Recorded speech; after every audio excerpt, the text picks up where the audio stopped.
عمران خان کا قصور یہ تھا کہ اس نے ایبسولوٹلی ناٹ کہا، اس کی سزا آپ کو مل رہی ہے، پوری قوم بھگت رہی ہے اس کو اور بھگتے گی۔ ڈرو اس وقت سے جیسے سری لنکا میں انقلاب آیا، بنگلہ دیش میں آیا، نیپال میں آیا، جب تک وراثت نہیں چھوڑیں گے آپ کے ملک کا نظام ٹھیک نہیں ہو سکتا۔ آپ ہر وقت یہ دیکھتے ہیں جج ابن جج، کیا اصول ہے آپ کے ججوں کا جی؟ آپ لاہور ہائی کورٹ چلے جائیں، آپ کسی لاہور کی عدالت میں چلے جائیں، جج کے سامنے ناجائز قبضہ ہے، آپ اٹھا کے دکھائیں۔ انصاف تو تب ملے گا مجھے جس دن آپ اس وکیلوں کو اٹھائیں کہ بھی تم ناجائز بیٹھے ہو، ان کے پاس بجلی کا میٹر بھی ہے، ان کی اے سی بھی چل رہے ہیں اور بغیر بل کے چل رہے ہیں، اور غریب اگر کنڈا لگا لے تو اس کو چوری کا کیس۔ اس طرح نظام نہیں چلتے۔ کفر کا نظام چل رہا ہے چائنا میں، رشیا میں، ظلم کا نظام نہیں چلتا۔ یہ اتنے ظالم ہم ہو گئے ہیں کہ ہم اسمبلی میں یہ بات ہی نہیں کر رہے پاناما کا کیا بنا۔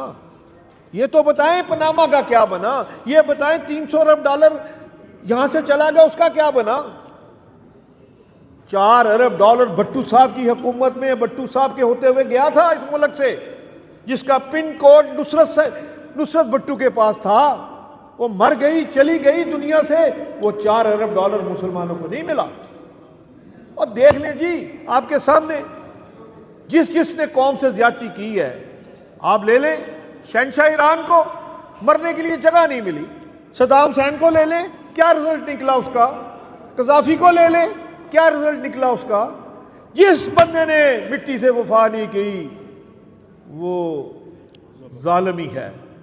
اور میں تو یہ کہتا ہوں فرعون مر کے بھی مصر میں اربوں روپے کما کے دے رہا ہے، اور یہاں کے فرعون اربوں روپے یہاں سے باہر بھیج رہے ہیں۔ مجھے سمجھ نہیں آتی کہ آپ لوگ کیا چاہتے ہیں۔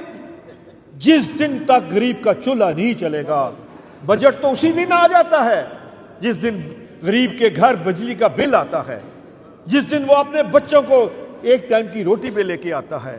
اور مر جانے کا مقام ہے کہ اس دفعہ آپ نے 42,500 روپیہ رکھا، اس میں 8,000 روپیہ ایک بندے کے حصے آیا، یعنی کہ آپ نے اس بندے کو 280 روپے روز پہ رکھا۔